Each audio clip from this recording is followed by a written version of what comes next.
Fundi i 2025-s, por plumbat folën sërish për armiqësi kriminale të mbetura hapur prej vitesh, një vit ku fletoret e vjetra u hapën sërish dhe hallka e zinxhirit të gjatë me rënje në larje hesapesh të vjetra, hakmarrje shumëvjeçare, borxhe bixhozi, pazare të prishura dhe aleanca të thyera mes grupeve kriminale u rikthyen në skenë me vrasje dhe atentate të mirë organizuara.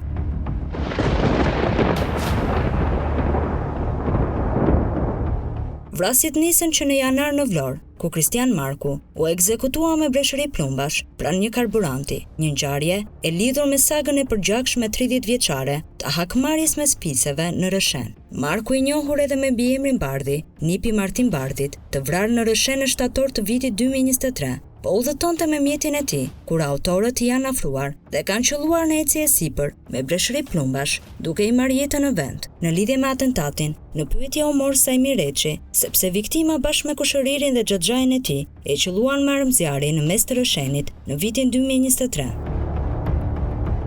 Prilli solli një tjetër tronditje në Lezhë, ku në lokalin e tij u vra Gjovalin Prendi, duke rihapur dosje të vjetra rivalitetesh mes grupeve kriminale.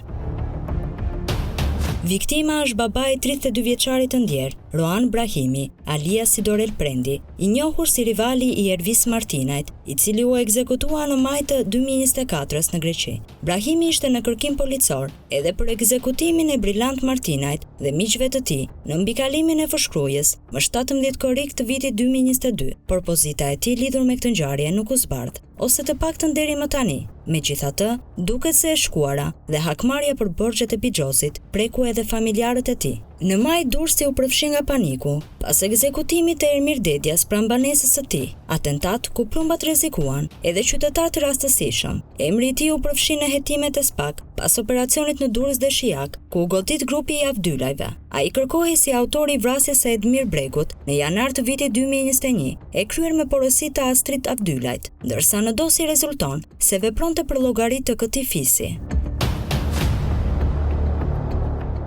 Vjeshta nisi me gjak në Shkodër, ku brenda pak ditësh u shënuan disa vrasje dhe plagosje. Mbrëmjen e 4 shtatorit ekzekutohet Kristian Kolla, teksa ishte duke pirë kafe në mes të qytetit në një lokal te Kinema Republika. 2 autor me motor dhe skafanda në kokë kanë qelluar në drejtim të tij, duke e lënë të vdekur në vend. Vrasja ende mbetet një mister. Saga e përgjakshme Lici Bajri u rindes sërish. Mëngjesin e 8 shtatorit në Shkodër, Ragib Gila hapi zjarr ndaj Erogen Brajovic, i cili mbeti i plagosur duke lënë të vdekur Armando Pali dhe truprojen e Bajrit Liridon Kraja. Persona të tjerë u plagosën, përfshirë kamarierën 25 vjeçare dhe një kalimtare të pafajshme. Shënjestër ishte Erogen Vaso, alias Erogen Brajovic, vëllai i Denis Bajrit. Ngjarja me bilancin tragjik ktheu pas në kohë në masakrën e Dobratshit. Krahu i djathtë i Licve, Barush Bregu dhe një 17 vjeçar janë shpallur në kërkim si bashkëpunëtor në masakrën e ndodhur mëngjesin e 8 shtatorit në Shkodër.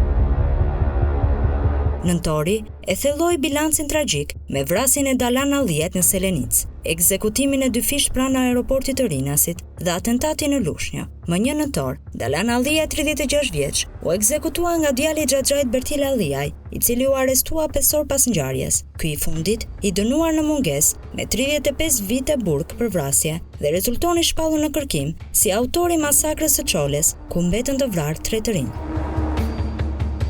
10 ditë më pas, ekzekutohet në mes të ditës në aeroportin e Rinasit Gilman Dodani, mik i Emiliano Shullazit dhe punonjës i AMP-s Muçi Shaljani. Mesditën e 25 nëntorit në Lush, persona ende të paidentifikuar qelluan me breshëri Kalashnikolli drejt automjetit të 45 vjeçarit Julian Sula, i njohur si Juli Pashakos dhe rivali i Aldobares.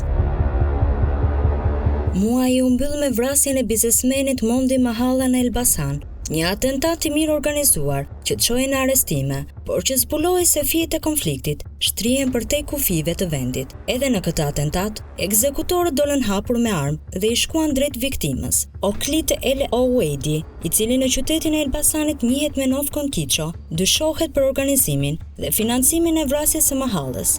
Kiço është personi që 10 ditë para vrasjes së Mondi Mahallës është dënuar nga ky i fundit. Shkak i konfliktit është bërë një marrëveshje tregtare me vlerë 700.000 euro. 2025 nuk u largua si një vit që u mbyll, por si një paralajmërim se cikli mbetet i hapur.